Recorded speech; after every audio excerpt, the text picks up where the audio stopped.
Ok, c'est 8h20. Je vois que le marché il a pas mal bougé. C'est durant la session de Francfort. Donc, ce que je vais faire, c'est que je vais prendre mon petit déjeuner, un petit 15 minutes, et après, on va aller directement sur les graphiques devant le PC pour faire les analyses prévisionnelles. À tout de suite.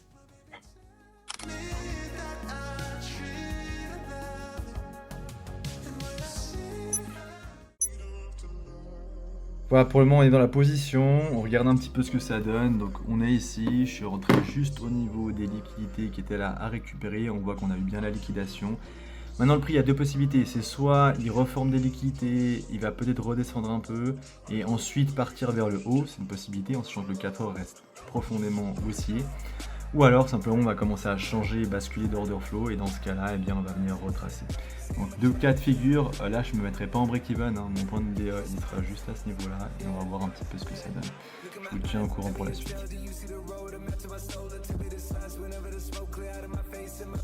Voilà, on voit déjà qu'on est à un RR de 6,87 et je vais encore monter moins celle pour maximiser ma position. Voilà, finalement, donc le RR a été atteint ici, 7,3 comme je l'ai mis ici dans le groupe privé. Avec tous les récaps que je mets évidemment voilà, dès qu'il y a une position et le décryptage du trade management qui est aussi hyper important. Voilà, ça reste une semaine qui était très bonne avec ses 3500 $. Il y a également eu d'autres opportunités, mais sur lesquelles j'ai pas réussi à les capitaliser parce que ça a été deux mistrades. Maintenant, j'aimerais juste prendre le temps dans ce mini-vlog de vous faire aussi part d'une chose qui est très importante, surtout à vous qui êtes débutants. Si toi, tu as par exemple un compte en challenge et que tu n'as pas encore un compte financé, il faut bien que tu comprennes une chose, c'est qu'un compte en phase de challenge et un compte financé, ça ne se traite pas de la même façon. Et je vais m'expliquer. Si par exemple, tu as un compte en challenge qui te dit, ok, tu auras une phase 1 où tu vas devoir atteindre 10%, ce qui est déjà beaucoup. Puis après, on va te dire, ok, maintenant tu auras une phase 2 où il faudra que tu fasses 5%, c'est-à-dire au total 15%. Ça veut dire quoi? Ça veut dire que si tu risques trop peu, et souvent ça c'est au début, la plupart des gens, ils ont tendance à soit risquer trop peu, soit risquer beaucoup trop de façon importante, parce qu'ils sont dans une mentalité de gambler, mais dans les deux cas, tu vas souvent te griller. Pourquoi? Parce que dans le cas où tu risques trop, eh bien, si tu risques trop et puis que d'un côté tu es encore débutant, ça veut dire que tu ne maîtrises pas encore ta stratégie, ça veut dire que tu n'es pas encore réellement rentable. Et donc, si tu n'es pas encore rentable, si tu n'as pas fait au moins tes preuves avec beaucoup de backtesting, il y a fort à parier qu'en risquant trop, tu vas faire des erreurs techniques. Et moi, c'est ce que j'observe souvent des fois quand il y a des nouvelles personnes qui me montrent leur trade et je me rends compte que techniquement parlant, ils ne sont pas encore au point. Et bien souvent, ils vont simplement griller en passant de challenge en challenge et en finalement n'arrivant jamais à passer en fait cette phase 1 et cette phase 2. Ça c'est la première chose. Mais deuxième chose aussi, et ça il faut prendre bien conscience que c'est aussi le cas opposé, mais qui est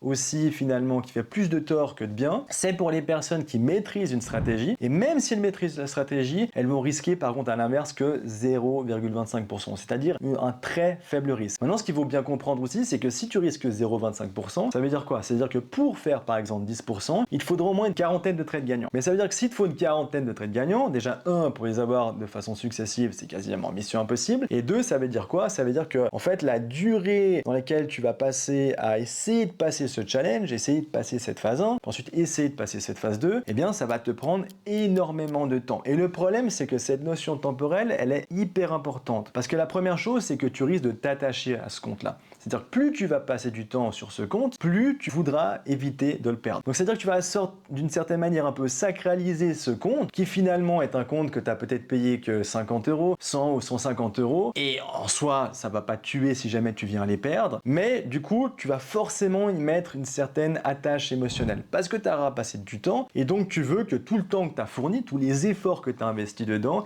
eh bien, ils puissent finalement payer en passant ce challenge-là. Mais, évidemment, le problème, c'est ce qu'il faut bien comprendre, c'est qu'un challenge n'est qu'un challenge, c'est qu'un outil de validation. Quand tu es censé passer ta phase 1 et ta phase 2, ce sont des outils, un moyen de validation. Mais c'est un process qui n'est que temporaire. C'est-à-dire qu'en fait, tu peux passer 3, 4, 5, 6 mois, 1 an, mais tant que tu restes en phase de challenge, même si tu ne l'as pas perdu, en soit une bonne chose, mais maintenant, si tu connais ta stratégie, et ça s'adresse évidemment, ce que je dis, uniquement à ceux qui maîtrisent une stratégie, à ce moment-là, en fait, il y a un coût d'opportunité dont tu vas pas pouvoir bénéficier. Parce qu'en fait, c'est tout, imagine-toi, tout l'investissement, tout le temps, tous les efforts, la patience que tu as, les setups que tu vas sans doute prendre, et maintenant tu sais choisir aussi des setups de qualité avec des setups de moins bonne qualité. Mais si à chaque fois tu risques trop peu, en fait malheureusement, parce que les conditions de validation sont importantes, c'est-à-dire 10%, plus 5%, en fait, tu vas jamais pouvoir bénéficier en fait du résultat de tes efforts. Et donc, évidemment, si maintenant tu te dis, ok, en réalité, je peux me permettre de risquer un peu plus, c'est-à-dire un sweet spot qui serait dans les 1%. Ça va me permettre non seulement de pouvoir passer cette phase de validation plus rapidement,